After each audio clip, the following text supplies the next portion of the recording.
On me demande souvent, mais Alain, pourquoi t'intéresses-tu autant au passé? Pourquoi? Eh bien, je vais vous le dire. Bonjour, je m'appelle Alain Gespérier et je suis chasseur de souvenirs professionnel. Et pour commencer, je vais vous livrer un secret. Ça devrait être une évidence pour tout le monde, mais en réalité, ça ne l'est pour à peu près personne. En fait, la définition même de la vie est complètement différente selon qu'on ait 20 ans, 50 ans ou 80 ans. À 20 ans, on a la vie devant soi, et c'est beau. Mais ça veut dire aussi qu'elle n'existe pas, ou en tout cas, pas encore. Tout repose sur les promesses de ce qu'on va pouvoir accomplir et de qui on va pouvoir devenir. À 50 ans, on a la moitié de la vie encore devant soi, mais on a aussi l'autre moitié derrière. À la fois, on a prouvé, mais à la fois, c'est loin d'être terminé. Et à 80 ans, la vie est complètement derrière soi, et lorsqu'on en parle, il ne peut être question que de ce qu'on a réellement réalisé et de qui on a vraiment été.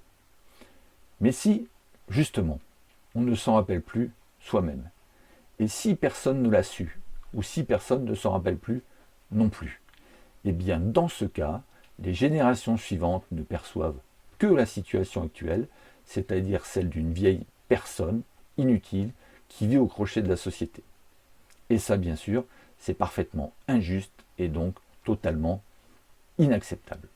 Mais cette prise de conscience, je crois qu'on ne peut l'avoir qu'aux alentours de la cinquantaine. Pourquoi? Parce que, justement, nos parents ont 80 ans et nos enfants en ont 20. Et on voit en gros comment nos enfants considèrent nos parents, on voit qui est qui et qui fait quoi. À 20 ans, on ne sait pas encore. Oui, mais on ne sait pas qu'on ne sait pas. À 80 ans, on ne sait plus. Oui, mais on ne sait plus qu'on ne sait plus.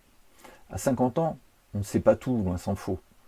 Mais au moins, on sait qu'à 20 ans, on ne sait pas encore, et qu'à 80 ans, on ne sait plus. Alors forcément, on s'inquiète. D'abord, comment aider ses parents à être mieux considérés? Ensuite, comment ne pas être à 80 ans celui qui ne sait plus? Et enfin, comment faire comprendre aux jeunes tout ce qu'ils auraient à savoir? D'abord, qu'ils auront eux aussi un jour 50 ans, puis 80 ans, et qu'il ne faut pas traiter les personnes plus âgées comme ils n'ont pas envie qu'on les traite lorsque eux-mêmes auront atteint ces âges.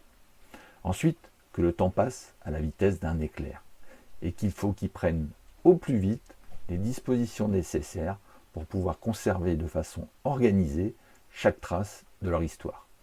À défaut, lorsqu'ils atteindront 80 ans, et peut-être même avant, ils seront alors ceux qui ne savent plus.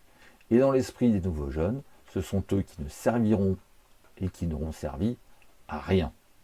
S'organiser pour garder en permanence une trace de son histoire me semblait fastidieux. C'est pourquoi Yesterday a créé la machine à souvenirs. Quel que soit votre âge, Yesterday vous permet de gérer mieux et plus facilement vos souvenirs. Alors, si vous avez envie d'en savoir plus, envoyez-nous un message avec vos coordonnées précises à l'adresse suivante info@yesterday.com.